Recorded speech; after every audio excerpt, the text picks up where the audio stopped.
A jornalista Simone Duarte já se apresentou muitas vezes dizendo: "Você não me conhece, mas já ouviu a minha voz". Isso porque, na manhã de 11 de setembro de 2001, ela entrou ao vivo de Nova York no plantão da Globo para narrar o atentado terrorista que começava a ganhar forma. Ela chefiava a redação da emissora na cidade, descreveu o caos depois do choque dos aviões contra as Torres Gêmeas. Vamos agora novamente voltar a Nova York com a Simone Duarte. Simone. Olha, a situação ainda é muito confusa. Nascimento, todas as televisões americanas estão ao vivo. Todas as equipes de televisão, bombeiros, polícia, estão tentando chegar ao local. Está muito difícil o acesso, está tudo engarrafado. É bom a gente lembrar que o World Trade Center fica no centro financeiro de Nova York. Os contornos do que estava por vir foram ficando nítidos ao longo da transmissão, quando houve a confirmação de que o Pentágono também tinha sido atingido e as torres desabaram. No livro recém-lançado O Vento Mudou de Direção, a Simone decidiu se voltar para as consequências desse dia trágico na vida de 7 pessoas de outros pedaços do mundo, onde o 11 de setembro, que está completando 20 anos, nunca terminou. Amer, menino bomba treinado pelo talibã paquistanês, Gawar, médica afegã que se arrepende de ter fugido do país e ido morar na Áustria, e Becker Atiani, o jornalista para quem Bin Laden anunciou que estava planejando um ataque contra os Estados Unidos, são alguns dos personagens que têm suas memórias dos anos da guerra ao terror reconstituídas no livro. Na nossa conversa, ela falou sobre a tentativa de humanizar os outros da história do 11 de setembro, tão pouco conhecidos no Ocidente, e a necessidade de quebrar os estigmas que ainda cercam o mundo islâmico. A Simone também discutiu os resultados da ocupação americana no Afeganistão e o que deve vir pela frente com a volta do Talibã ao poder, depois da retirada das tropas dos Estados Unidos nessa semana. Eu sou Eduardo Sombini e este é o Ilustríssima Conversa. Simone, vários aspectos do livro me chamaram muita atenção logo no começo da leitura e talvez a maior curiosidade que eu tive foi entender como você encontrou esses 7 personagens, né, que têm histórias de vida completamente diferentes, mas todas profundamente moldadas pelo 11 de setembro e pela guerra ao terror que veio em seguida. Você pode começar contando como você chegou a essas 7 pessoas? Na realidade, tudo começa quando eu ouço a gravação do 11 de setembro, que eu nunca tinha ouvido durante 18 anos. Só um instante, Simone, para dizer que todo o centro financeiro da ilha de Manhattan aí está coberto pela fumaça. A torre acaba de desabar. Desabou a torre, desabou uma das torres do World Trade Center. Uma das torres acaba de desabar. E aí eu resolvo fazer uma história que tem a ver com as pessoas desses países. Então eu comecei a pensar o seguinte, eu acho que é importante serem personagens, serem protagonistas, que não sejam conhecidos, ou seja, que não sejam, não é a Malala, não sejam pessoas já conhecidas, né? Que sejam pessoas que poderiam estar naquele prédio naquele dia. Era um pouco a minha cabeça. Ou seja, pessoas de classe média, não fosse uma pessoa que você associa ao refugiado pobre numa barraca no meio de um campo, não sei, na Grécia ou em algum lugar do mundo. Porque eu queria criar empatia, eu queria criar humanidade nas pessoas, eu queria essa parte da humanidade para mim era muito importante, porque eu acho que a gente vê o outro, a gente desacostumou a ver o outro, a gente não olha mais o outro, né? O outro parece algo, e quando você começa a ver aqueles personagens, podia ser um irmão seu, podia ser um primo, né? Então, uma das coisas que foi muito consciente no livro todo foi, por exemplo, a decisão de colocar pequenos detalhes que parecem a nossa vida. A Coca-Cola, a Barbie, o vestido cor-de-rosa, gostar do Gabriel Garcia Marques. Óbvio que essas coisas, elas eram contadas para mim, às vezes não era a coisa principal que a pessoa contava para mim. Mas eu pegava aquilo e falava assim, isso é um elemento aqui. Você tinha Barbie lá no meio do Iraque? Eu tinha, ia no mercado e comprava Barbie. Esses elementos que parecem ocidentais, eu não gosto muito de usar esse ocidente e oriente, mas que são ocidentais, mas que te criam uma familiaridade, como tango, né? Você não imagina que uma pessoa vai dançar tango ainda mais. Então, para mim, isso era importante. Então, mas eu não estou respondendo a sua pergunta. Então, você me pergunta como é que eu comecei a pesquisar, né? A única personagem que eu encontrei na internet foi a Faliha Hassan, que é a poeta. Mas, mesmo assim, ela é um pouco conhecida naquele mundinho dela, mas ela não é...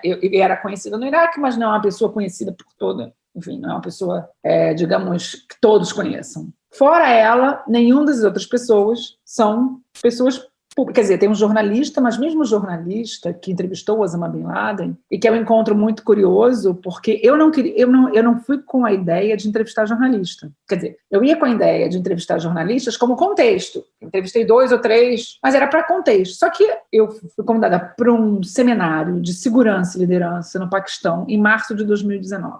E já que eu ia para lá, eu parti com a ideia, bem, vou aproveitar e vou entrevistar o último jornalista que entrevistou o Osama, que era o Hamid Mir, um jornalista paquistanês. Só que nesse meio tempo, eu cheguei um dia atrasada nesse workshop, estava no ônibus, a gente ia para um jantar, sentou uma pessoa na minha frente no ônibus, enquanto a gente esperava. E tinha muita segurança, então a gente tinha um esquema de segurança, escolta militar, com armas. E ele estava na minha frente e eu disse... Poxa, mas será que precisa essas armas todas? Ele estava pensando a mesma coisa, ele falou assim, olha, mas eu já morei aqui e realmente no passado a coisa era muito pesada. Aí falou alguma coisa, sou jornalista, estava uma algazarra ali naquele, sabe como é que é? Conferência, ônibus, e aí eu disse, ser jornalista, ótimo, porque eu sou jornalista também, estou escrevendo um livro sobre o 11 de setembro e queria entrevistar o Hamid Mir, você me ajuda a chegar até ele? Ele disse, claro que sim. Aí ele fala bem assim, como se fosse a coisa mais normal do mundo, mas eu também entrevistei o Osama. Eu falei, é? Como assim? Não, foi para mim que o Osama disse que ia atacar e começou a me contar. Eu falei, bem, peraí, não para tudo, eu quero entrevistar você. E aí ele continuou falando, a gente conversou aquela viagem até chegar ao nosso destino, que era um jantar, e quando ele sai do ônibus, ele diz assim para mim, pois é, eu nasci de novo. Então eu tenho 2 aniversários. Eu tenho o meu em outubro e tenho o outro em dezembro. Que aí ele já tinha me contado o que vai acontecendo, o que no livro você vai sabendo aos pouquinhos. E eu falei, gente... Esse é um personagem, né? Então, assim, esse, por exemplo, é um personagem que caiu no meu colo. Tanto que ele é o 7º, né? Porque você vê que o livro é dividido em 2 personagens por país. E ele fica meio solto por fora. Mas, ao mesmo tempo, eu não acredito em coincidência, tá? Eu acredito que as coisas aconteçam e vão acontecendo porque você está fazendo alguma coisa para que elas aconteçam. Eu fui a voz do Brasil. Ele foi a voz que foi escolhida por um homem que fez o atentado, o maior atentado da história que a gente tem notícia. Ao mesmo tempo, uma voz que quase ninguém conhece. Porque se você vai até no Wikipédia, o nome dele não aparece como tendo entrevistado o Osama. Eu queria te perguntar sobre isso, na verdade, porque essa entrevista, né, olhando em retrospectiva, é uma coisa enorme. É o Bin Laden, em junho de 2001, prometendo atacar os Estados Unidos. E a história dele é muito pouco conhecida, né? Por que você acha que isso é assim? Eu acho que é porque ele é jordano, porque é palestino... Deve ser por isso. Porque, assim, por que no Wikipédia da vida você tem todos os ingleses, o paquistanês que entrevistou 3 vezes, né, que trabalhava para a CNN, que trabalhou com as outras, e ele você não fala nada. Enfim, é um mistério. Não sei se é porque ele é palestino, de origem palestina, não sei se é porque ele é uma pessoa muito low profile, não sei, enfim, mas talvez seja porque a gente só olha um lado da história, e ao longo desses 20 anos, a gente só teve a visão americana e inglesa de tudo isso, principalmente a visão americana e inglesa. E voltando a falar de vozes, você tem a minha voz, digamos que é a justificativa para escrever o livro, né, porque você vê que eu apareço muito pouco, que eu dou a voz para eles. Você tem as vozes deles, que são as vozes que interessam, e você tem a voz do Becker, que além de ter sido uma voz, digamos, né, do lado de lá, né, e uma voz que não foi nem ouvida aqui, apesar de ser uma voz que o Osama queria usar, na época foi ouvido, né, de uma certa maneira, no Oriente Médio foi ouvido, que vai ter uma grande transformação na vida dele. Ou seja, por causa daquela entrevista, é que ele vai se interessar por movimentos islâmicos. E porque vai se interessar por movimentos islâmicos e virar um especialista, vai acontecer o que aconteceu com ele. Conta a história dele, por favor. Como essa entrevista mudou a vida do Becker e como foi para você registrar essa experiência dele, né, super traumática, e contar essas memórias. Você sabe que durante o tempo que a gente ficou nesse workshop durante 10 dias. Não, uns 7 dias. E eu entrevistei no final do 7º, 8º dia, quando tinha acabado. Nós ficamos umas 3 ou 4 horas tomando café da manhã. Ele não me contou muito do sequestro, né? Ele vai ser sequestrado, né? Agora vamos falar, né? Então, o Becker, 11 anos depois, 10, 11 anos depois de ter entrevistado Osama Bin Laden, ele se torna um especialista em movimentos islâmicos radicais. Ele entrevista Talibã paquistanês, entrevista vários grupos islâmicos, entrevista os que provocaram os atentados em Bali, enfim. E aí resolve ir para as Filipinas e consegue um contato para entrevistar um dos líderes do Abu Sayyaf, que é aquele grupo, um dos mais radicais. Hoje está afiliado ao ISIS, eu acho, do Estado Islâmico. Enfim, É um grupo bastante radical, que tem como, digamos, marca registrada decapitar pessoas, decapitaram vários estrangeiros, e ele fica em poder do Abu Sayyaf durante 1 ano e meio. Né? Então, isso é uma mudança radical na vida dele. E eu acho que isso explica também aquele ar tão calmo que ele tem, porque ele tem esse ar de que, quando você convive um pouco mais com ele, ele tem esse ar de que é como se ele não estivesse ali, às vezes. É como se fosse... Né, uma pessoa que diz assim, eu entrevistei o Osama Bin Laden, mas não diz, eu entrevistei o Osama Bin Laden. Entende?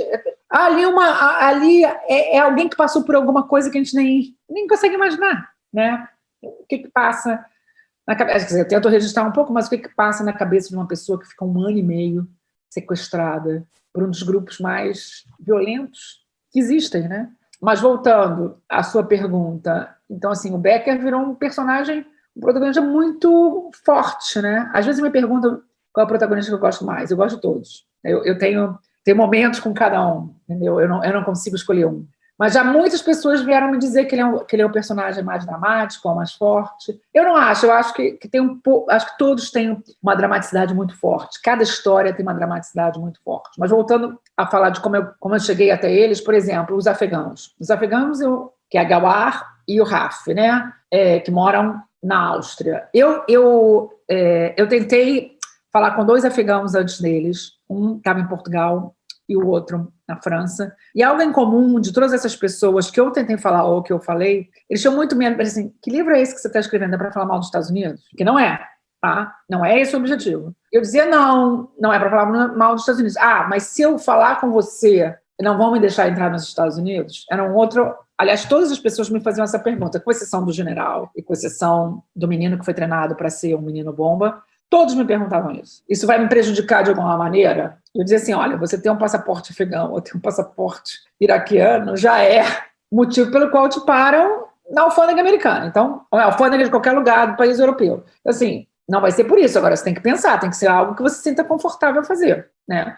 Então, 2 pessoas já tinham me dito não. E, curiosamente, com essa rede de contatos que eu tenho uma pessoa que eu conheci, austríaca, que havia trabalhado no órgão do governo austríaco de integração de refugiados. E me falou do Raf. Mas me falou do Raf como alguém que poderia me ajudar junto à comunidade afegã. E aí eu fui descobrir, né, a situação dos afegãos na Áustria, que é o 3º país que mais tentam ir, porque depois você começa a pensar, a Áustria fica ali naquele meio, a sua primeira entrada para uma Europa mais, digamos, desenvolvida, né, depois que você passa pelo leste europeu ali. Então sempre foi um ponto de entrada, com preconceito, né, e tudo isso. E aí o Raf, eu começo a conversar com ele, e num primeiro momento ele era só para me apresentar a outras pessoas. Então eu vou para a Áustria e converso com 3 afegãos, incluindo o Raf, sem saber, eu fui assim, se eles iam querer participar, 2, se eles eram realmente as pessoas, digamos, que que se encaixariam na história. Quer dizer, não se encaixariam, porque eu não tinha algo assim... O único pré-requisito era o 11 de setembro mudou a tua vida, né? Se a história se encaixasse, era isso. Agora, se ele era a favor disso, a favor daquilo, se ele gostava do Talibã, se não gostava do Talibã,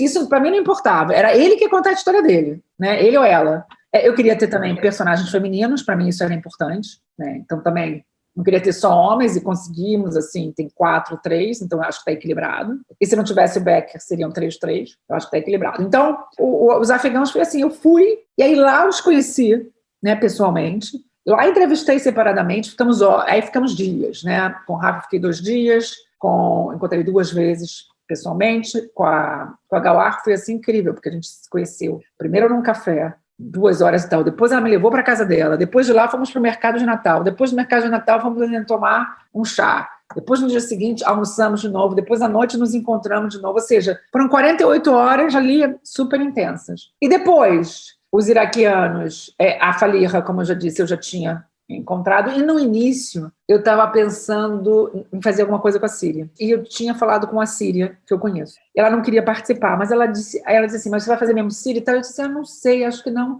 Eu preciso de alguém do Iraque. Você conhece alguém iraquiano? E ela me disse, eu conheço, mas eu não sei se ela vai querer contar a história dela. Eu acho que ela não vai contar a história dela. E tem um pai que é uma pessoa misteriosa e tal, mas eu acho que ela não vai querer falar, porque ela nunca quis falar. Mas eu vou falar com ela para ver se ela quer falar com você, para você explicar o que você quer fazer. E falamos por videoconferência, e eu disse para a Gina o que eu ia fazer, e a primeira coisa que ela disse, não, eu estou preparada para contar a minha história. E a primeira coisa que ela me falou foi do pai. E depois, ao longo também, ela dizia, eu confio tanto em você, Simone, eu não sei porquê, mas eu confio em você. A Gina vai ser a única pessoa que eu não vou encontrar pessoalmente, por causa, primeiro, a gente ia se encontrar no Líbano, ela ia sair de Damasco, e eu ia encontrá-la no Líbano, em Beirute, só que aí tem os protestos no Líbano, e eu não consigo, e ela não conseguiria ir por terra, de carro, porque tinham estradas fechadas, e depois marcamos para março de 2019, não, 2020, quando começa a Covid. Então, mas com ela, em compensação, fiz tantas videoconferências, não é a mesma coisa, né? Eu gosto muito de estar no ambiente, porque você no ambiente, você percebe como é que a pessoa pega a xícara do chá, como é que ela apaga a luz, como é que ela chega, o olhar, e isso tudo, quer dizer, com a gente conseguia de vez em quando ela pegava o cachorro e tal, mas era muito mais, diferente. Então, Iraque, o que aconteceu? A Gina, no início, eu tinha dúvidas se era mesmo ela. Aí depois eu também fiquei pensando, será que o pai dela era mesmo isso que ela diz que é? E fui pesquisar. Cheguei até a falar com um serviço, uma pessoa que era muito, enfim, que foi perguntar para pessoas no Iraque, aí a pessoa disse, não sei esse nome, eu sabia o nome dele, e aí a pessoa disse assim para mim, mas olha bem, se ele realmente foi, a gente não vai saber, porque eles não... Uma pessoa que foi um espião como ele foi, ou que trabalhava no serviço de inteligência de Saddam Hussein, o nome dele não é, né? Obviamente. Agora, se você quiser, você pode falar com uns iraquianos que estão não sei aonde, mas esse é o pessoal pró-Saddam. Enfim, tinha ali aí eu achei aquilo tudo muito nebuloso. Isso também tem a ver com a escolha do livro, né? Porque você se propõe a fazer uma memória da memória deles, e não propriamente um trabalho de jornalismo investigativo, de checar os fatos e contar uma história objetiva. É porque você escolheu escrever o livro desse jeito, e que implicação isso tem? Eu trabalhei muito com memória em um outro trabalho que eu fiz com as avós da Praça de Maio, que foi minha tese de mestrado em Relações Internacionais. E também trabalhei com memória quando eu fiz o filme sobre o Sérgio Vieira de Mello, o documentário. E a memória é algo muito curioso, quer dizer, muito curioso, eu acho fascinante, porque você pode entrevistar 10 pessoas que estiveram no mesmo lugar e cada uma vai ter uma memória diferente daquela acontecimento. É uma coisa meio psicanalítica, né? Nesse registro importa mais o que as pessoas lembram do que o que aconteceu de fato. Então, voltando para a Gina, o que o pai dela foi, pouco importa.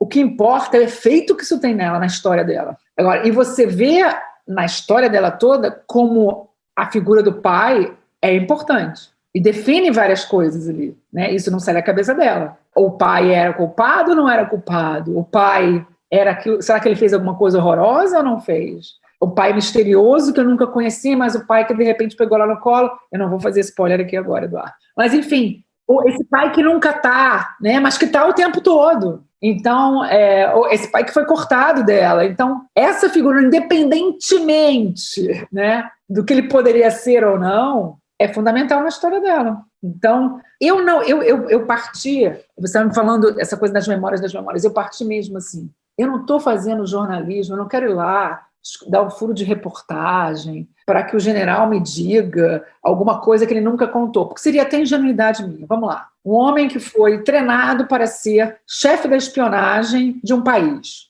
Vamos supor que fosse nos Estados Unidos, chefe de espionagem da CIA. Você acha que ele vai me contar os segredos? Agora, há maneiras de falar sobre os assuntos. Tem um trecho no livro, que é quando eu mostro o documento do que a inteligência militar americana diz dele. Não foi na nossa primeira entrevista, foi na nossa segunda entrevista. Porque entre a nossa primeira entrevista e a nossa segunda entrevista se passaram alguns meses. E aí eu fui pesquisar algumas coisas e descobri aquilo. E foi um achado para mim, porque aquilo era um instrumento. Eu levei para ele e disse assim, então, vem cá, você sabe que você... Né, óbvio que você sabe que todo espião vai ser, né, um chefe de espionagem de um lugar, de inteligência, vai estar na espionagem do outro, vai ser espionado pelo outro. Mas o que dizem de você? Eles dizem, eu lembro vagamente e tal, mas eu acho que ele lembrava. Agora eu não sei o quanto ele lembrava. E ler para ele as reações dele, aquilo é real, entendeu? Aquilo não é não fake, porque aí envolve uma série de outras coisas. Então isso é... E também, quando eu vou entrevistá-lo a segunda vez, tinha acabado de sair, o Washington Post tinha acabado de publicar os Afghan Papers, que mostravam que durante 18 anos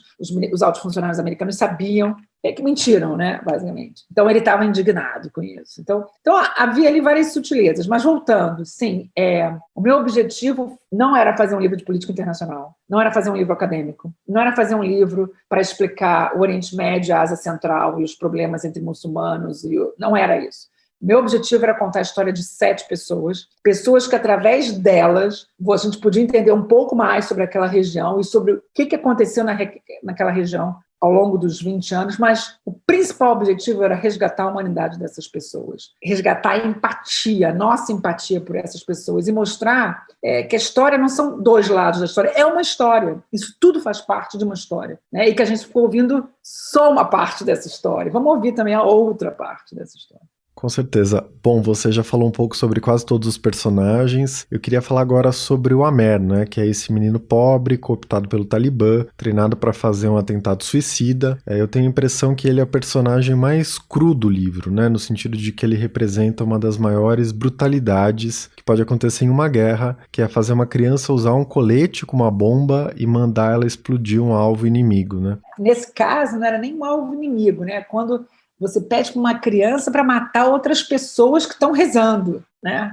É algo assim, que ali ele não ia matar um soldado, ele ia matar pessoas da mesma religião que ele, só que de uma seita diferente. Ainda mais... Pois é, pior ainda, né? E tem essa dimensão terrível do menino transformado em soldado, mas ao mesmo tempo ele tem uma das histórias mais fortes do livro, né? Porque ele foi acolhido em um centro de reabilitação e reintegrado à sociedade. Eu queria que você contasse a sua visita a esse centro de reabilitação, né? Como funciona esse trabalho e o que você descobriu sobre esses meninos bomba? Olha, essa certamente foi a parte mais difícil de escrever e de pesquisar e de entrevistar. Foram as entrevistas mais difíceis, porque eu entrevistei 3 meninos que tinham sido treinados pelo Talibã paquistanês, que era diferente do Talibã afegão. E essas 3 entrevistas eu demorei 9 meses para convencer a coordenadora desse centro de reabilitação que me deixasse ter contato com eles, porque ela sempre dizia... Eu a conheci nessa primeira viagem em março de 2019, porque uma das ações desse grupo, desse workshop, foi ir até Sabaon, que é o nome do centro de reabilitação. E foi aí que eu conheci Sabaon, e foi aí que eu conheci o trabalho que eles faziam e conheci alguns dos meninos. A gente não falou diretamente com eles, mas a gente conheceu todo o projeto. E ficou muito claro para mim naquele dia que era uma história que tinha que fazer parte da história, né? Porque a gente não ouve falar, a gente ouve falar do menino que se matou, né? A gente ouve muito pouco falar dos meninos que desistiram, e a gente ouve muito pouco falar desses projetos de reabilitação, né? E como é que você faz isso? E nesse caso é um projeto que cada menino é tratado individualmente, ou seja, não é uma receita de bolo e todo mundo é igual e todo mundo tem cursinho igual, não é. Cada um tem seu tempo. Então eles trataram 227, 39 desses 227 já foram completamente reintegrados. Nenhum deles voltou ao extremismo, mas esses outros que, 100 e poucos, 190, eles são monitorados, porque o trabalho principal não é... Quer dizer, é claro, é quando eles estão no centro, mas depois que eles saem do centro para serem reintegrados, e aí eles passam pelo centro de monitoramento. E nesse centro de monitoramento, na verdade, muitos deles vão direto para as suas casas, outros passam por ali, eles voltam a ser considerados risco alto. E por que isso? Porque voltando para as suas famílias, voltando para as suas comunidades, que voltar ao extremismo pode acontecer. Por quê? Porque às vezes os pais não aceitam, às vezes os próprios pais ou irmãos eram extremistas, estão ligados até hoje ao Talibã, né? Ou algum radicalismo. Às vezes os pais têm raiva dos filhos, porque por causa dos filhos as casas foram destruídas pelo exército. Então há vários, e tem muito preconceito. Eles não falam da história deles quando eles voltam. A história deles é contada dentro do centro, para os psicólogos e tal. Cada um deles tem um psicólogo, cada um deles tem um assistente social. E eles têm chamadas quando alguma coisa acontece de errado, mas há muito preconceito. Você pode imaginar, o Eduardo, uma criança que aos 13 anos acha que está indo para o Talibã, porque vai ser um mundo de aventuras, de que é uma coisa excepcional. Depois se dá conta de que não é bem assim, que aquilo que ela está fazendo não é bom, porque eles eram ensinados que eles iam para o céu ou para o paraíso e que o que eles estavam fazendo era bom. Eles não tinham a noção de que aquilo era mal, que não se fazia. Para eles aquilo era normal, porque eles eram ensinados no Alcorão, que eles não sabiam ler, né, numa língua árabe, que não é a língua deles, né, eles falam pasto. Então, assim, eles eram doutrinados. Ou porque um irmão fazia parte, ou porque, como o Amer, né, queriam um mundo de aventuras, numa área, isso os brasileiros vão se identificar bastante, numa área muito pobre, que os pais não podem dar atenção aos filhos, que os filhos ficam largados nas ruas, numa região onde a arma é uma realidade, Isso também, para certas regiões do Brasil, a gente consegue fazer um paralelo. Então, foram as entrevistas mais difíceis e aconteceu algo curioso que eu acho que ainda não contei para ninguém. Que assim, eu fiz 3 entrevistas. A segunda e a terceira eu fiz no meu quarto. Vinha um deles, o psicólogo, mas estava muito frio, era dezembro, estava muito frio. A primeira entrevista a gente fez numa varanda. E depois no final ele ficava morrendo de frio. E eu falei, meu quarto. Sem me dar conta do que era para um menino daqueles entrar no quarto de uma mulher estrangeira. Sabe, quando você está muito concentrada no que você está fazendo, e ali eu queria ser menos jornalista, queria ser mais antropóloga, tá? Porque eu queria interferir o mínimo. Não sei se fui bem sucedida. Na terceira entrevista eu me senti muito mal, achei que estava pressionando o rapaz, entendeu? Tanto que acabei a entrevista mais cedo, achei que não... Me senti mal comigo mesma, não dormi naquela noite. E depois conversei longamente com a psicóloga, com o psicólogo, sobre isso, né? Sobre o que eu poderia ter feito de diferente ou se eu os traumatizei de alguma maneira. Porque é uma preocupação. É como ela me dizia, eles vêm de um lugar muito profundo, ô Simone. E foi um trabalho que foi feito durante 10 anos. De repente, uma conversa pode desencadear uma série de coisas que já estavam mais ou menos resolvidas ou que eles já tinham resolvido. E aí, no final da entrevista, esse segundo rapaz falava muito bem inglês, tá? E quis tirar uma foto comigo. Tipo assim, ele queria dizer para mim o seguinte, olha como eu mudei. Eu não sou mais aquele menino. Eu não faço mais aquelas coisas. Olha como agora eu falo inglês. Eu agora dou aula para as pessoas me respeitam, eu estudo filosofia. Eu falo de Sócrates, de Platão. Ele ficava falando de Platão para mim. Imagina, 10 anos antes ele estava jogando bomba contra militar ou contra xiitas ou contra escolas de meninas. E, de repente, ali estavam falando de Platão e Sócrates, de filosofia. Olha a evolução, olha o caminho que esse menino percorreu, a cabeça. E ele olha para mim e fala assim, você está percebendo que alguns anos atrás eu estou aqui num quarto de uma mulher e estou olhando no olho dela. Isso seria impossível. E aí eu me dei conta, falei assim, caramba, olha o que ele está me dizendo, né? E mesmo na sociedade hoje, é uma sociedade conservadora, você não entra no quarto de uma mulher, né? Tudo bem que a gente não estava na cama, a gente estava sentado nas mesas, cadeiras, estava com psicólogo e tal, mas ali também foi para mim um aprendizado, tipo assim, será que eu também não devia ter feito isso, devia ter pensado nisso, né? Era uma coisa que para nós, né, vamos lá, se eu vou te entrevistar e a gente está num lugar frio, eu digo, não, vem cá no quarto, senta aqui, mas talvez para eles não, mas ele não me disse isso como uma crítica, ele me disse isso numa assim, agora você consegue imaginar o meu caminho, o que me aconteceu, né? Como isso para mim significa algo que é diferente para você? Então é assim, a gente não tem ideia do que aquelas pessoas passaram, a gente não tem ideia do que na cabeça delas. Você pode imaginar tudo, né? Como é que é reencontrar um pai, reencontrar uma mãe, como é que é achar que a morte, né, de uma outra pessoa não é fazer maldade. Então, assim, é muito duro. E o caminho que eles ainda têm que percorrer, né, de se integrar, né, completamente. Sim. Simone, tem um outro tema que chama muita atenção no livro, né? Isso aparece bastante na voz das mulheres. Essa ideia de que a invasão americana criou muitas expectativas de melhoria das condições de vida, né? No começo, porque viver no Afeganistão do Talibã ou no Iraque do Saddam Hussein era infernal, mas que em pouco tempo isso se inverteu, né? Porque tudo parece ter ficado ainda pior depois da chegada dos americanos. Isso obviamente contraria muito a ideia ocidental, hegemônica, não é? Que vê a ocupação desses países como algo inerentemente bom, uma espécie de salvação desses povos da tirania, né? Você falou antes sobre os personagens, quem era o seu preferido, né? E a Gawar é sem dúvida a minha personagem preferida do livro, né? E ela fala sobre isso. Eu selecionei aqui uma citação em que ela diz, né? Abre aspas. Quase 20 anos depois, a situação é muito pior do que em 2001. Os americanos traíram o povo afegão. Eles fizeram lobby com as nossas vidas por seus próprios interesses políticos. Como foi possível a situação do Afeganistão piorar ainda mais com a ocupação americana? É que você não resolve esse tipo de situação com arma, né? Nem com exército. E há uma coisa que é não entender a cultura do outro e não perceber as nuances culturais. Eu estava conversando ontem ou anteontem com o Marcos Uchoa, que é o jornalista da TV Globo, e ele estava me falando de uma entrevista que ele fez em que uma ONG construiu poços d'água no meio da pequena aldeia, no Afeganistão. E as mulheres foram lá e destruíram os poços d'água. E o pessoal da ONG não entendia, mas por que destruíram? Tão bom. Não, porque aquele momento era um momento que elas iam buscar a água no rio, iam buscar a água não sei aonde, era o momento delas, era o momento social delas. E eles destruíram com aquilo. Agora, eu posso dar para você outros N exemplos. Um exemplo, que para mim, e aí você multiplica pelo Afeganistão inteiro, era a corrupção. Então, o que acontecia? Vamos lá. Uma aldeia sabia que iam fazer um investimento de 150 milhões de dólares para melhorar aquela aldeia, trazer casas e fazer coisas maravilhosas. Só que, assim, alguém subcontrata alguém. Essa empresa fica com 20% em Genebra. Aí essa empresa de Genebra subcontrata alguém, sei lá onde, Bahrein ou sei lá onde, fica com mais 20%. Quando o dinheiro chega no Afeganistão, já não tem mais dinheiro, ou tem muito pouco. Então, aquele sonho daquela aldeia que ia ter aquelas casas não existe mais.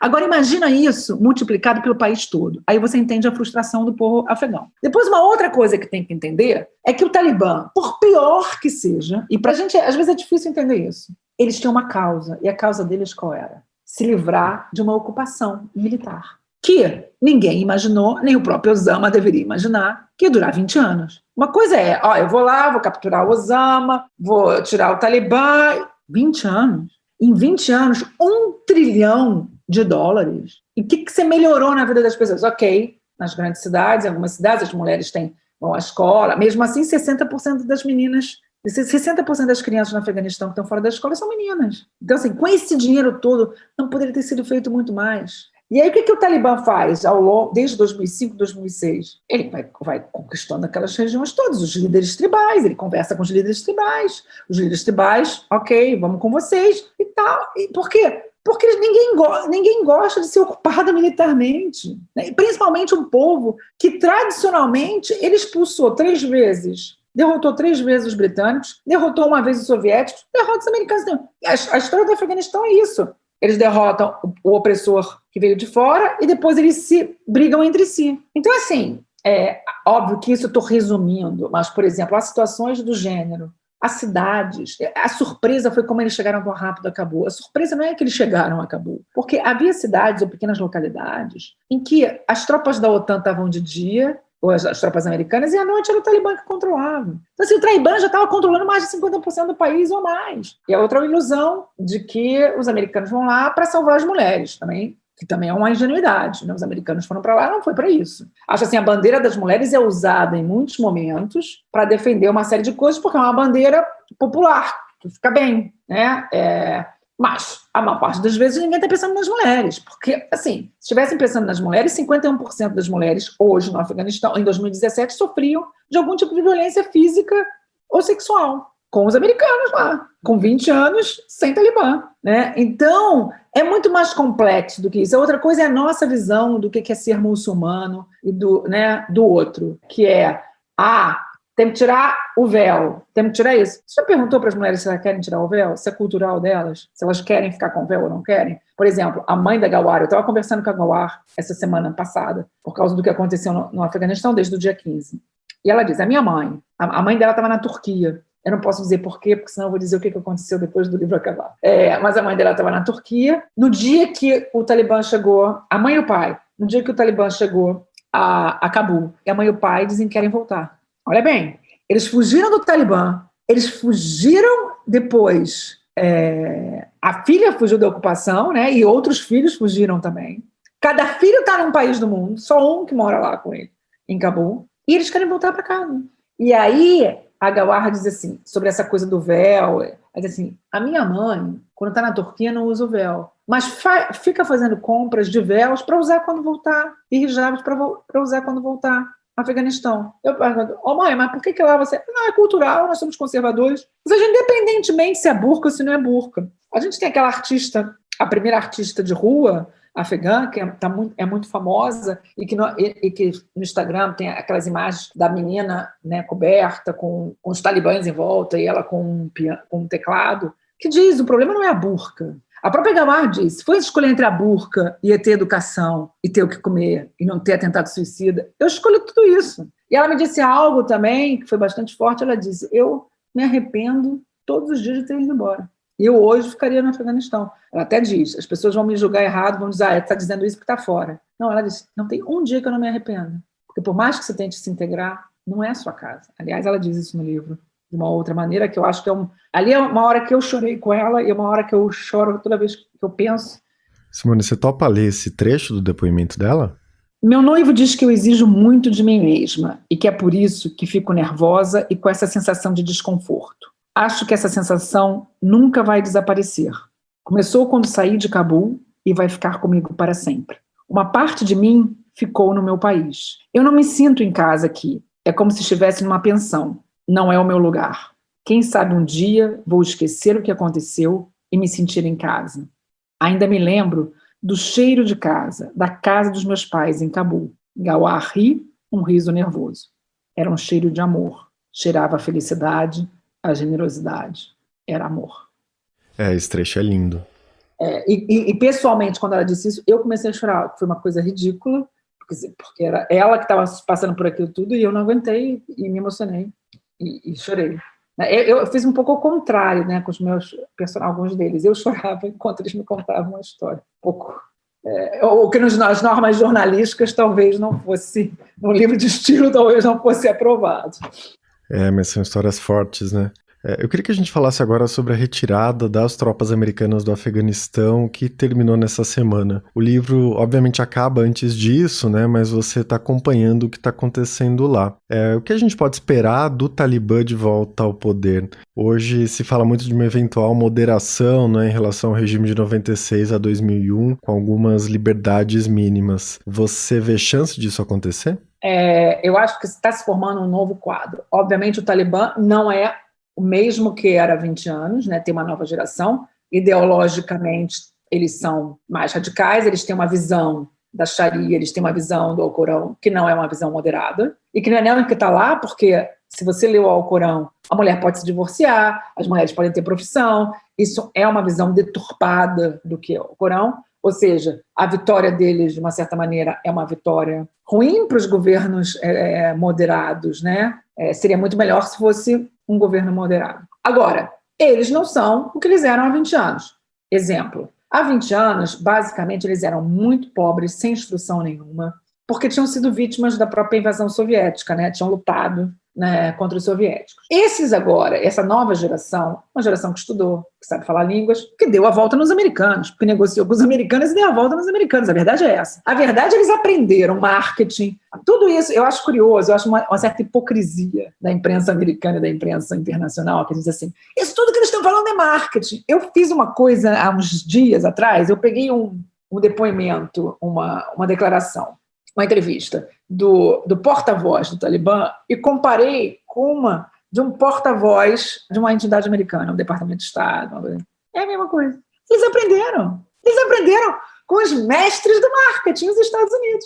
Então, assim, amigos, não venham me dizer agora, eles estão fazendo marketing. Mas onde é que eles aprenderam? Eles aprenderam, eles deram, digamos assim, é horrível dizer isso, mas eles deram o troco aos americanos com as armas dos americanos. A verdade é essa. Agora, não sejamos ingênuos. Está havendo negociações, e não só com os americanos, tem que haver uma grande pressão internacional. E não é só em relação à questão das mulheres, porque a questão mais importante aqui, do ponto de vista de como é que os outros governos vão olhar o Talibã, eles são capazes de governar o país, porque eles não foram há 20 anos. Mas há 20 anos eles eram os homens lá das cavernas que vinham, né? O Mullah Omar nem aparecia. Ele não gostava de encontrar pessoas, ele era uma pessoa super reservada. Né? Então, assim, agora eles têm que governar um país, eles têm que ter estruturas mínimas. Eles estão com um país diferente de há 20 anos. Um país em que as grandes cidades se desenvolveram de uma certa maneira, enfim, tiveram algumas sociedade civil, algumas coisas de sociedade civil, por mais que houvesse corrupção, por tudo isso. Mas, enfim, a nova geração, não esqueça que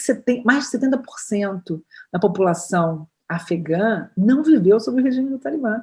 Nasceu nesses 20 anos. Então, eles ouvem falar do que era o regime afegão, mas eles não viveram o regime do Talibã. Então, assim, há muitas perguntas. Eu acho que a gente tem que esperar um pouco. Eu acho que está havendo um frenesi, um frisson. Tipo, eles não vão fazer nada, eles vão, qualquer coisa que aconteça, o Talibã vai fazer isso. Eu acho que tem que esperar, porque eu acho que agora que eles vão mostrar o que eles querem fazer. Provavelmente, o que todo mundo diz é que, em relação à mulher, eles vão ser mais conservadores, talvez as mulheres não entrem nas universidades, eles só façam ensino de uma determinada. Agora, aí a pressão internacional vai ser importante, porque o Talibã, dessa vez, qual foi o grande erro da outra vez? Ele achava que não precisava do mundo. De 96 a 2001, eles estavam só interessados ali dentro. Hoje ele sabe que ele precisa do mundo. Ele precisa ter uma presença internacional, ele precisa da China, ele precisa dos players que estão ali em volta. Então, agora o que é interessante é quem vai reconhecê-lo e como vai reconhecê-lo. A China vai reconhecer, provavelmente, a China, o Irã, o Paquistão, aqueles países da Ásia Central, a Rússia. Então, é bastante diferente do outro governo do Talibã, em que o Paquistão, a Arábia Saudita... Não, era Paquistão, a Arábia Saudita e mais um país reconheceu e mais ninguém. Agora, esses países ninguém reconheceu, eu acho que vão reconhecer em grupo. A China tem um interesse muito grande, aí é outra hipocrisia. Que aí a gente vê na imprensa internacional, eles só querem os minérios. Peraí, e os americanos queriam o quê? Simone, uma entrevista, acho que na conversa com o Bial, em que você participou, você disse que existe uma hipocrisia dos países europeus e ocidentais em relação ao Talibã, né? Porque muitos desses países criticam a ideia de normalizar as relações diplomáticas com o Afeganistão e, ao mesmo tempo, criam todo tipo de dificuldade para acolher os refugiados que estão fugindo do país, né? Sanção vai ser a pior coisa que pode ser feita, porque isso já fizeram no Iraque e deu no que deu, já fizeram contra o Paquistão e deu no que deu. Sanção não dá certo. Os únicos prejudicados com sanções econômicas são o próprio povo. E eu acho que você exerce a pressão através, entendeu? Você fala assim, olha aqui, Talibã, vamos lá. Então, para você ter isso, vamos fazer isso, isso e isso. E é óbvio, por exemplo, uma coisa que a Gawar me disse é que os pais, né, ligaram para casa, para os vizinhos, para saber o que estava acontecendo. E dessa vez o Talibã não foi em todas as casas, não tirou tudo, não tirou os eletrodomésticos, não tirou os computadores, não destruiu as televisões. Está só indo em casas de pessoas que eram do governo, tinham altos cargos no governo. E para os próprios pais isso já é um sinal diferente. Peraí, alguma coisa mudou. Eles não estão sendo exatamente como eles foram da outra vez. Tanto que ela me diz que ela tem falado com várias pessoas no Afeganistão, em Cabul, as pessoas estão com medo, sim. Estão com receio, sim, mas estão em casa. Ela diz, não é todo mundo está no aeroporto. No aeroporto estão as pessoas que trabalhavam com os americanos ou com os estrangeiros. Então, mas outra coisa, a gente tem que olhar as fronteiras, né? As fronteiras terrestres. Porque quem é que tem dinheiro para sair de avião? Então, assim, a gente tem que olhar como é que estão as fronteiras. A fronteira com o Irã, a fronteira com o Paquistão, as pessoas estão saindo? Eu tenho ouvido pouco sobre isso. Com quem eu falei no Paquistão me diz que estão saindo pouco, mas não sei o quão isso teria que apurar melhor. Mas hoje em dia existe um muro, né? Uma cerca que separa aqueles 2.500 quilômetros de fronteira, que é mais ou menos como se você fosse de São Paulo até Recife. Imagina, uma fronteira que é dessa dimensão. Aquilo era aberto. Eu, quando fui lá em 2004, eu atravessei, não tinha ninguém, não precisava de passaporte, não precisava de nada, entendeu? Então, do mesmo jeito que eu atravessava o Talibã, atravessava a Al-Qaeda, atravessava quem quisesse. Ali naquele trecho que é o mais, assim, menos montanhoso. Agora, há outros trechos que você atravessa por não sei aonde, e que é aí que não te acham mesmo.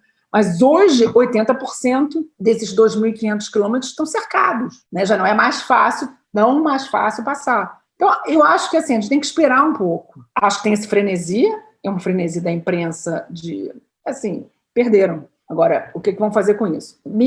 Eu acho muito hipócrita a gente só se preocupar com os cidadãos americanos ou com os cidadãos daqui. É como se, o Eduardo, é tão triste, porque é como se uma vida que tenha sido perdida no World Trade Center valesse mais do que uma vida que é perdida no Iraque, ou uma vida que é perdida no Afeganistão, ou uma vida que é perdida no Paquistão. E isso é que eu acho muito triste. E quando eu digo, a gente, né, assim, o 11 de setembro que o mundo não viu, isso, a guerra do terror é o 11 de setembro que o mundo não viu. Né? Quantas pessoas morreram? Quantas pessoas tiveram que sair de casa? Quantas pessoas hoje moram num país que não é seu e onde elas nunca vão ser aceitas? E separadas das famílias, cada um da família está em algum lugar. Isso é muito duro. E eu acho que a gente tem que resgatar um pouco essa humanidade, olhar o outro de maneira diferente. Se o livro contribuir de alguma maneira para que a gente pense sobre essas coisas antes de julgar o véu, antes de julgar, né, a Faliha anda lá no subúrbio de Nova Jersey e as mulheres, porque ela usa o hijab, acham que ela é uma terrorista. Quer dizer, ela pede para a filha tirar o hijab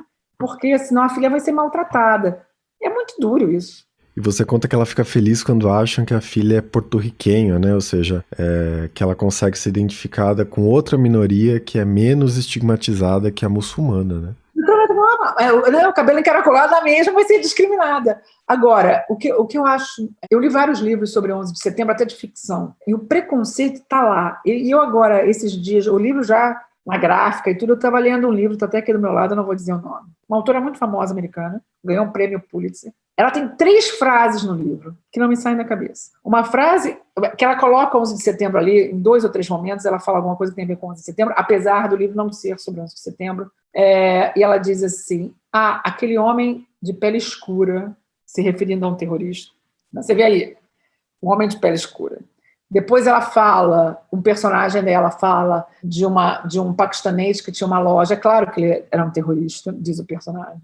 Ele fechou a loja, deve ter ido voltado lá para o terrorismo. É óbvio. E depois tem uma outra frase que usa, diz, a cidadezinha aqui era capaz de aceitar um muçulmano antes de aceitar um judeu. 3 frases com tanta carga de preconceito. E eu estou falando de um prêmio Pulitzer. Uma outra pesquisa que eu achei super interessante da Universidade de Stanford, que avaliaram durante 35 anos, uma americana, 35 anos, as matérias do New York Times e do Washington Post sobre mulher. Tá? E aí o que mostra? Que quando é país muçulmano, aí se fala da situação da mulher, né? A violência, não sei o quê. Se esse país tiver a mesma situação de violência feminina, mas não for muçulmano, não se fala. E depois se cria no imaginário coletivo o seguinte, vamos lá invadir, porque a gente está indo salvar as mulheres. E isso é dito, né? Quer dizer, está escrito. E esse estigma que a gente cria, né? Na nossa mídia, em todo lado, está no inconsciente de todo mundo, né? Então, quando eu digo que vou ao Paquistão, quando eu digo que vou ao Oriente Médio, as pessoas dizem, cuidado, né? Porque está tudo isso, né? Na nossa cabeça, né? É algo que, e principalmente na América Latina, algo que a gente não entende, não conhece pouco, e tem todos esses estereótipos na nossa cabeça. A Simone Duarte, autora de O Vento Mudou de Direção, o 11 de setembro que o mundo não viu, que acaba de sair pela editora Fósforo. Simone, obrigado por contar essas histórias, parabéns pelo livro, né, tão corajoso e tão necessário. Eu confesso que fiquei segurando as lágrimas em alguns trechos, né, e muito obrigado pela sua participação. Eu que agradeço, Eduardo, e eu espero que quem lê o livro se emocione tanto quanto você, tanto quanto eu ao escrevê-lo. Muito obrigada. Este foi o Ilustríssima Conversa. Eu sou Eduardo Sombini e a edição de som é da Natália Silva. A gente se vê daqui a 2 semanas. Até lá!